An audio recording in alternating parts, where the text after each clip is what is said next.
Panera Bread is looking to quench your summer thirst with the launch of the Unlimited Sip Club. This is a $10.99 a month subscription that offers unlimited access to 26 of the beverages Panera offers, from coffee, tea to soda, and yes, something new called charged lemonade.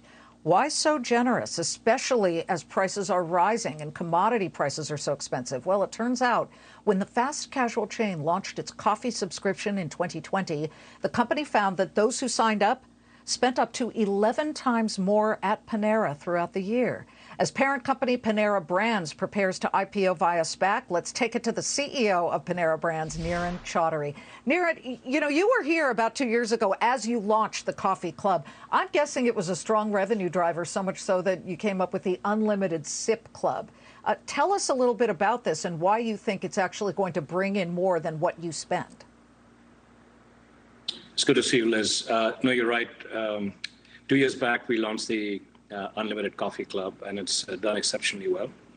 In terms of, like you were saying, the lifetime value of subscribers is 11 times more than those who are not subscribed to the program, so that's terrific.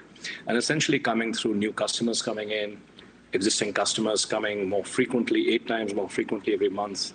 And as they come in, attaching our bakery products and breakfast items to their orders. So, when you take all of that together, I think it's worked extremely well. And I think, as you were mentioning in your opening, this is exactly the time when we ought to be doing something like this, given all the inflationary pressures in the industry and around us for our consumers. We thought creating a disruptive value program like the Unlimited Sip Club is absolutely the right thing to do at this point in time, providing access to our consumers to a fantastic range of beverages at $10.99 a month. Well, okay, so I am guessing that you've modeled the math here, and I say that because it does appear, $10.99, you could have people coming back all the time, and what you found, I guess, is that once they walk in, it's sort of a doorbuster type of situation. You offer that, they come in and they buy more food, more soup, your sandwiches, your pastries, correct? Yeah, I think basically the power of the idea is beverage becomes completely accessible, and then the customers are attracted by the quality of our food for breakfast, lunch, or dinner. So I think that is essentially the hook. I think the way in which it works is that it brings in both new customers, which is great, and also increases the frequency of existing customers. And as you mentioned, when both of those sets of customers come in, they end up buying food every time they come in. And that's the power of the program. Niren, under the Panera Brands umbrella, you also have Einstein Brothers Bagels, Caribou Coffee, Bruegger's Bagels, more than 4,000 stores in 10 different countries.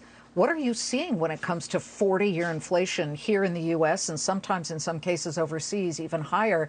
And how do you avoid becoming, say, for example, a MoviePass company? I mean, MoviePass offered a free ticket every single day of the month, and they ended up having to go seriously in reverse on that, and it really cost them more than what they were getting back. Yeah, I think it is a very difficult environment, as you mentioned, on supply chain, inflationary pressures, et cetera. I think, fortunately, our brands are very well positioned to combat that, both in terms of ensuring continuity of our supply chain, but also having future contracts to secure our commodities where possible. And then also the brands intrinsically have sufficient pricing power to be able to price up the inflationary costs that we are seeing wherever required to our consumers, because I think that's in some ways inevitable. But I think the way in which we are balancing that out is making sure that we're giving customers a lot more at this point in time, a lot more taste, a lot more cravability, a lot more new products, and a lot more disruptive ideas like the Unlimited Sip Club, which then in combination, I think is the way in which we're ensuring that the brand remains both relevant but also accessible in a high inflationary environment. You know, if anybody knows branding in the food industry, it's you and Danny Meyer of Shake Shack. He had started the SPAC that announced in November that it would be reverse merging with Panera Brands. Do you have any timing on that? We were waiting for it. We thought kind of this first quarter. Can we expect it at least by the beginning of the second half? I think very hard to say, and I'm not really able to comment on it beyond what we had shared publicly, as you mentioned. Excited about the partnership with Danny Meyer and Hugs and the agreement of them becoming our first cornerstone investors. That's a terrific development, but I think the rest of the process is very much in play. Well, most SPACs are startups. The targets are startups or early stage companies. You guys were, I guess, the original. I was looking into this. The original Panera Bread was founded in 1987. Einstein Brothers, 1995. Here's the SPAC, Hugs, right now, that is eventually going to reverse merge with you. You have this advantage of being a very well-developed company that can do these kinds of subscription services. So please let us know when you do. When you do have that date for going public once again. We'll be really excited to follow it. Niren, thank you. Thank you very much, Liz. Great to see you again. Niren Chaudhary, Panera Brands.